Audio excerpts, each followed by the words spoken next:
皆さんこんにちは。好奇心 TV です。今回の動画は関東大震災から100年経ったということで、これから高い確率で起きると言われている首都直下型地震や南海トラフ地震について命を守るために必要な情報について触れてみたいと思います。どうして動画を作成しようと思ったかというと、内閣府から出されている首都直下型地震や南海トラフ地震の被害想定と対策内容を見たときに、想定が甘いと感じたからです。この被害想定は専門家がスーパーコンピューターによるシミュレーションを繰り返して出された結果であることは承知しているので、感覚で物を言ってはいけないと思いつつも、明らかに被災者目線での安全については欠けている部分があるのではないかと思いました。政府から発表されている被害想定や対策については、大いに参考にしてより具体的な対策は自ら想像力をフル稼働させて準備することが大切だと思います。それは人それぞれ生活している環境が違えば、家族構成や健康問題も違うからです。この動画によって防災対策をする上で参考にしていただけたらと思います。ぜひ最後までご視聴ください。このチャンネルでは、自分や家族の身を守るためにできることや、日本人がこれ以上騙されることがないようにするための情報を発信しています。チャンネル登録がお済みでない方はぜひチャンネル登録をお願いします。さて、関東大震災から100年が経ち、NHK では当時の白黒映像に色をつけた臨場感あふれる映像が放映されていましたが、カラー映像にされていることで最近起きた災害のように感じられ、震災が身近に感じることができました。この映像加工は伊勢湾台風の記録映像にも展開されており、当時を知る方に見せた時に当時の悲惨さがフラッシュバックされたのでしょう。涙なしでは見られない状況でした。悲しいことに歴史は繰り返されており、災害に対する防災意識は何事もない期間が長くなればなるほど薄らいでいくものです。今回は関東大震災から100年という節目の年になるということで、これから起きる災害に対しての防災について今一度考えていきたいと思います。特に注目したいのは被災者の死因と被災後の状況についてです。この動画を作成している少し前にはモロッコで地震が発生しており、その被害の大きさが時間とともに明確になってきました。今ではあちこちに監視カメラがあるため、その瞬間を捉える映像を見ることができますので非常に参考になるわけですが、発生時刻によって被害状況は大きく異なることも分かっています。そこで内閣府の関東大震災から100年特設ページに分かりやすい比較があるのでご紹介します。比較表では関東大震災、阪神・淡路大震災、東日本大震災の概要が確認できます。関東大震災はその発生時間がちょうど昼頃であったため、多くの家屋では食事のために火を使っていたことで火災による被害が甚大でした。死亡した方の実に9割が火事によって命を落としたという特徴があります。そして阪神・淡路大震災は朝方のまだ寝静まった時間に発生したため、家具や家屋の倒壊による窒息、圧死による被害が全体の7割もありました。東日本大震災に至っては津波が特徴的な震災であったため、命を落とした方の実に9割が溺死となっています。関東大震災では木造住宅が多かったことで火災の被害が大きく、阪神・淡路大震災ではビルの倒壊が多かったため、その後に建築基準の見直しが行われました。こうして比較してみると時代的な背景も大きく影響していることがわかります。ただ関東大震災時の記録映像を見ると、遠く離れた浅草方面の火事を目視できていたものの危機意識が低かったのか、映像に映っていた人たちには笑顔がこぼれていました。結果的には見えないところで同時多発的に火事が起きており、多くの犠牲者が出ました。そして旧陸軍被服廠跡の惨劇が印象的でした。ここは広大な土地でほぼ更地であったため、当時の人たちの間では何かあったら被服廠跡に集まろうというのが合言葉になっていたといいます。どのくらい広い敷地だったかというと、7万平方キロメートルもありました。こう言ってもピンとこないかもしれませんので、比較対象を挙げると東京ドームが 0.047 平方キロメートルですから1490個分もありますが、分かりにくいでしょうか。では東京ディズニーランドと比べてみると、東京ディズニーランドは 0.465 平方キロメートルなので150個分です。当時4万人がこの広場に避難してきたわけですから、かなり広い場所だったと思います。しかしご存知の通り、火災旋風が起きて約3万8000人の方が命を落としました。火災旋風は竜巻のようなイメージで人や家具などあらゆるものを空中に巻き上げて焼き尽くしたわけですから、地獄絵図だったと思います。こういった過去の教訓を踏まえて、これから起きる可能性がある首都直下型地震に対しての政府が発表した想定被害と対策を確認していきたいと思います。内閣府の防災情報ページにはいろいろと書かれています。被害想定として建物倒壊による死者は1万1000人で、建物倒壊は17万5000棟もあり、阪神・淡路大震災の約10万4500棟をはるかに超える被害となっています。東京の場合は高層ビルが多いのですが、建築基準法の改定で地震にはかなり強い構造になっていますが、一面ガラスで覆われたビルの下にいたら恐ろしいことになりそうですよね。調べてみると、高層ビルに使用しているガラスは普通のガラスではなく、合わせガラスといって車のフロントガラスのように割れても飛び散らない作りになっています。それでも大きな地震が来た場合、ガラスごと落ちてくる可能性はありますから注意しなければいけません。地震発生時には上からの落下物を真っ先に警戒しなくてはならないでしょう。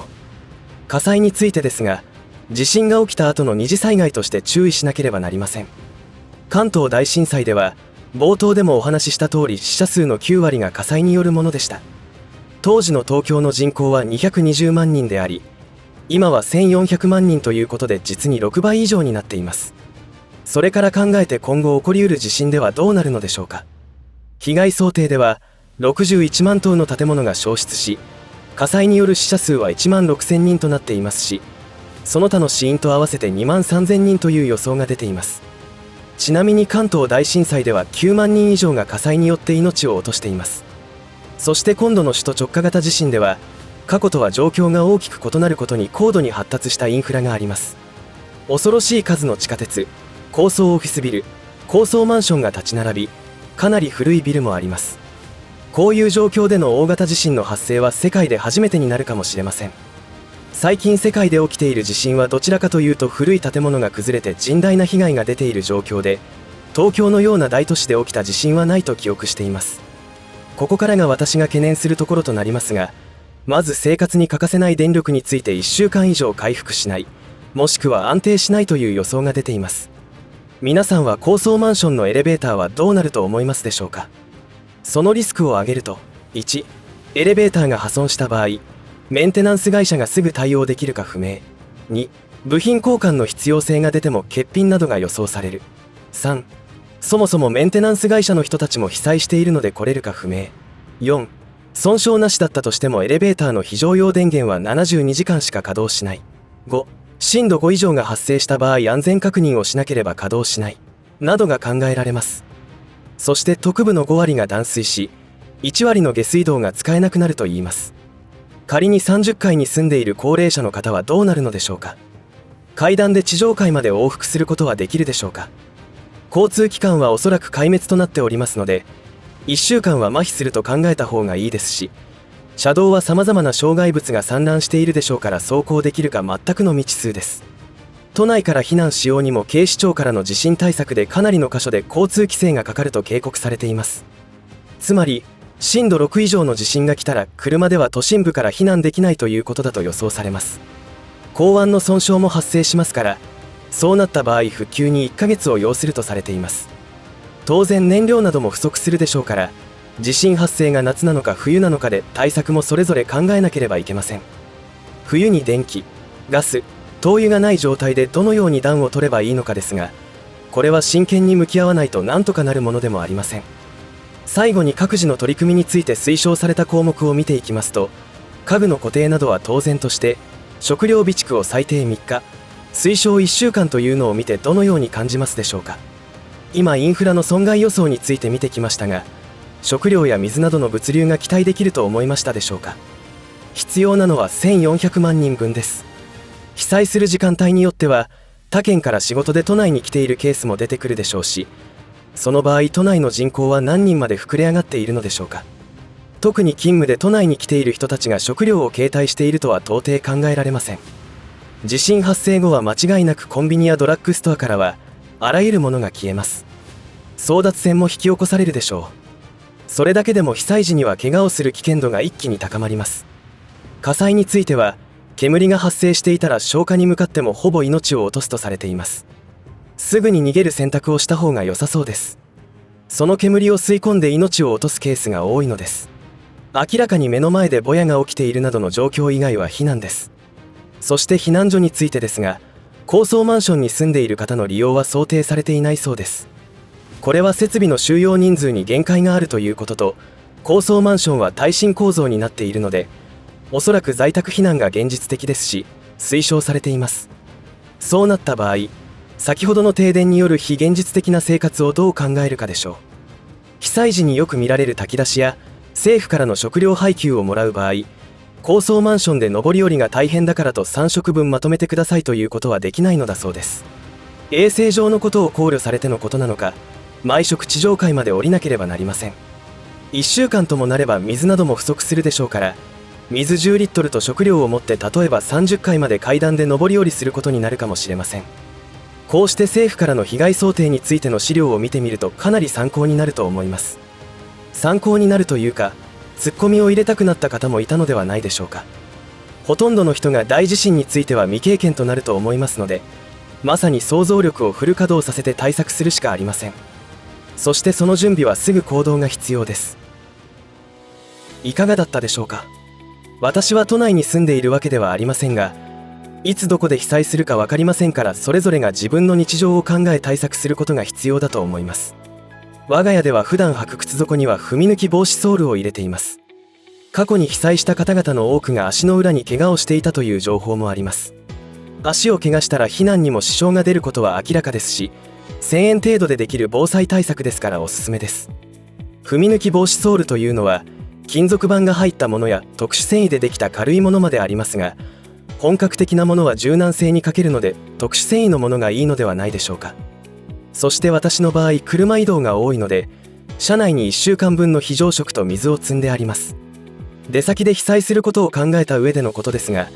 車内保管の場合、選択できる食品は缶詰など限られますが準備しています。大地震によって交通インフラが麻痺するということは、食料の入手を困難にするということを意味しています。このチャンネルでは食料備蓄の重要性に関する動画をかなり作っていますが、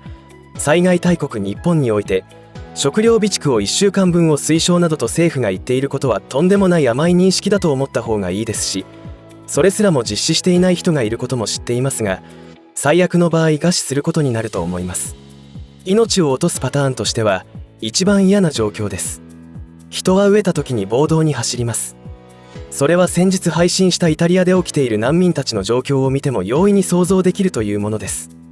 今回は高い確率で起きるであろう首都直下型大地震についての防災を取り上げましたが、食料備蓄の必要性は今後ますます高騰する食料品や日用品対策を考えても絶対に必要です。何があっても食料だけは生き延びる上で欠かせないことだと思いますので、ぜひ今一度考えていただきたいと思います。この動画が皆さんの防災対策を考える上でお役に立てればと思います。最後までお付き合いありがとうございました。以上で今回の話は終わりとしますが、皆さんの応援が次の動画作成の力になりますので、いいねボタン、チャンネル登録、通知設定をオンにしていただけると嬉しいです。また、コメント欄へのご意見、ご感想の書き込みもいただけたら励みになります。最後までご視聴ありがとうございました。好奇心 TV でした。